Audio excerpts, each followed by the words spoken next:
انبیاء کی تعداد کتنی ہے اور قرآن میں کتنی انبیاء کا ذکر آیا ہے؟ تربیت اور رہنمائی کرنے کا طریقہ کیا ہے؟ اور انبیاء اور ان کے دشمنوں کے درمیان فیصلہ کب ہوگا؟ آئیے ان سوالات کے جوابات جانتے ہیں آج کے ایپیسوڈ میں۔ بسم اللہ الرحمن الرحیم۔ ناظرین محترم، السلام علیکم ورحمۃ اللہ وبرکاتہ۔ سبیل قرآن کے اس تفسیر پروگرام میں ایک بار پھر آپ سبھی کا استقبال کرتے ہیں۔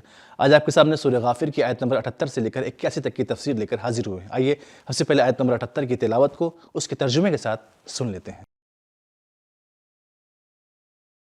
كتاب أنزلناه إليك مبارك ليدبروا آياته وليتذكر أولو الألباب بسم الله الرحمن الرحيم وَلَقَدْ أَرْسَلْنَا رُسُلًا مِّن قَبْلِكَ مِنْهُم مَّن قَصَصْنَا عَلَيْكَ وَمِنْهُم مَّن لَّمْ نَقْصُصْ عَلَيْكَ وَمَا كَانَ لِرَسُولٍ أَن يَأْتِيَ بِآيَةٍ إِلَّا بِإِذْنِ اللَّهِ فَإِذَا جَاءَ أَمْرُ اللَّهِ قُضِيَ بِالْحَقِّ وَخَسِرَ هُنَالِكَ الْمُبْطِلُونَ۔ اور تم سے پہلے بھی ہم نے بہت سے پیغمبر بھیجے، ان میں سے کچھ تو ایسے ہیں جن کے حالات ہم نے تم سے بیان کر دیے، اور کچھ ایسے ہیں جن کے حالات تم سے نہیں دہرائے، اور کسی پیغمبر کی یہ مجال نہ تھی کہ خدا کے اختیار دیے بغیر کوئی معجزہ دکھا سکے۔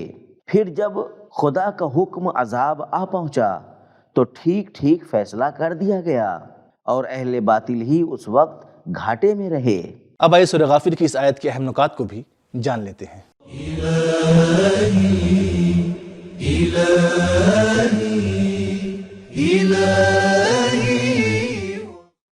نکات: روایتوں کے مطابق انبیاء کی تعداد 1,24,000 ہے، لیکن قرآن مجید میں صرف 26 نبیوں کا نام آیا ہے: آدم، نوح، ادریس، صالح، ہود، ابراہیم، اسماعیل، اسحاق، یوسف، لوط، یعقوب، موسیٰ، ہارون، شعیب، زکریا، یحییٰ، عیسیٰ، داؤد، سلیمان، الیاس، الیسع، ذوالکفل، ایوب، یونس، عزیر و محمد علیہم السلام۔ تفسیر نمونہ: تربیت اور رہنمائی کا ایک طریقہ گزشتہ لوگوں کی تاریخ اور مثبت نمونوں کو بیان کرنا ہے، اور قرآن مجید نے بارہا اس طریقے کو استعمال کیا ہے۔ سورہ غافر کی آیت نمبر 78 کی تلاوت، ترجمہ اور اس کے نکات کو جان لینے کے بعد اب آئیے اس کے اہم پیغامات کو بھی جان لیتے ہیں۔ كتاب أنزلناه إليك مبارك ليدبروا۔ پیغام نمبر 1، پیغمبر اسلام صلی اللہ علیہ وآلہ وسلم خاتم الانبیاء ہیں۔ قرآن مجید میں کئی بار من قبل کا آیا ہے، لیکن ایک بار بھی من بعد کا نہیں آیا۔ نمبر 2، انبیاء کی تاریخ کو جاننا پیغمبر اسلام صلی اللہ علیہ وآلہ وسلم کے لیے تسلی اور صبر کا ذریعہ ہے۔ نمبر 3، انہی قصوں اور داستانوں کی تلاوت ہونی چاہیے جو حق ہوں، اور ان کا ہدف بھی حق کا رائج کرنا ہو۔ نمبر 4، داستان سنانے کو ہلکا نہ سمجھیں، قرآن مجید نے کئی قصے بیان کیے ہیں۔ نمبر 5، انبیاء کی تاریخ وہی بتا سکتا ہے جس نے خود انہیں بھیجا ہو۔ نمبر 6، قرآن مجید قصے اور داستان کی کتاب نہیں ہے، ورنہ تمام نبیوں کی داستان کو بیان کیا ہوتا۔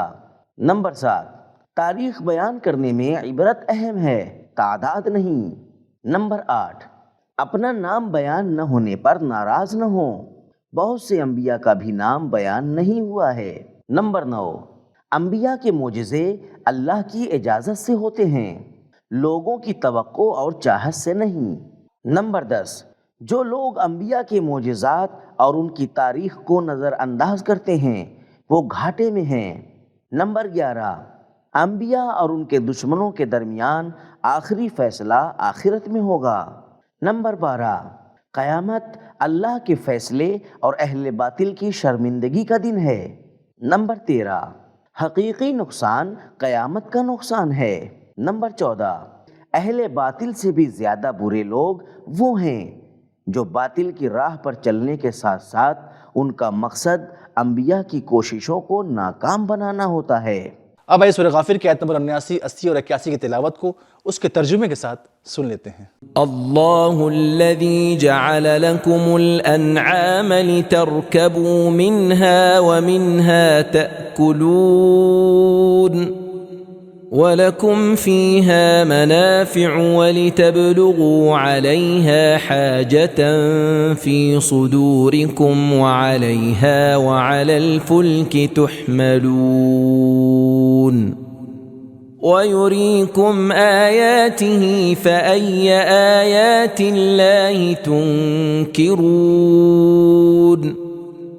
خدا ہی تو وہ ہے جس نے تمہارے واسطے 4 پائے پیدا کیے تاکہ تم ان میں سے کسی پر سوار ہوتے ہو اور کسی کو کھاتے ہو، اور تمہارے لیے ان میں اور بھی فائدے ہیں، اور تاکہ تم ان پر چڑھ کر اپنی دلی مقصد تک پہنچو، اور ان پر اور نیز کشتیوں پر سوار پھرتے ہو، اور وہ تم کو اپنی قدرت کی نشانیاں دکھاتا ہے، تو تم خدا کی کن کن نشانیوں کو نہ مانو گے۔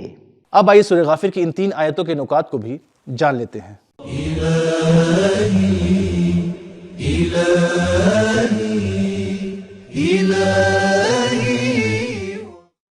نکات: معرفت اور شکر کو مضبوط بنانے کا بہترین راستہ اللہ کی نعمتوں پر توجہ دینا ہے، اور اس کام کے لیے بہترین نعمتیں وہ ہیں جو ہر وقت اور ہر جگہ تمام لوگوں کے لیے دیکھنے اور استفادہ کرنے کے قابل ہوں۔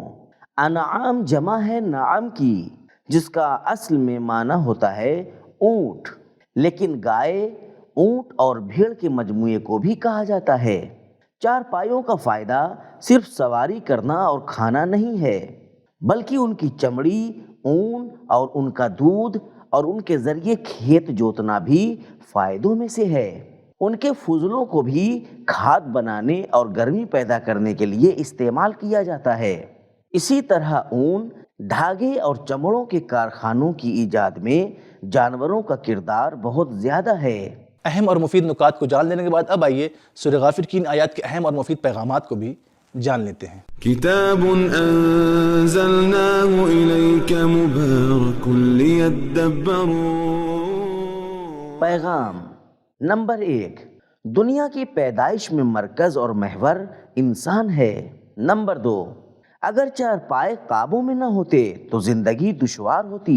4 پایوں کی قدرت ہم سے زیادہ ہے، لیکن اس کے باوجود اللہ نے انہیں ہمارے قابو میں رکھا ہے۔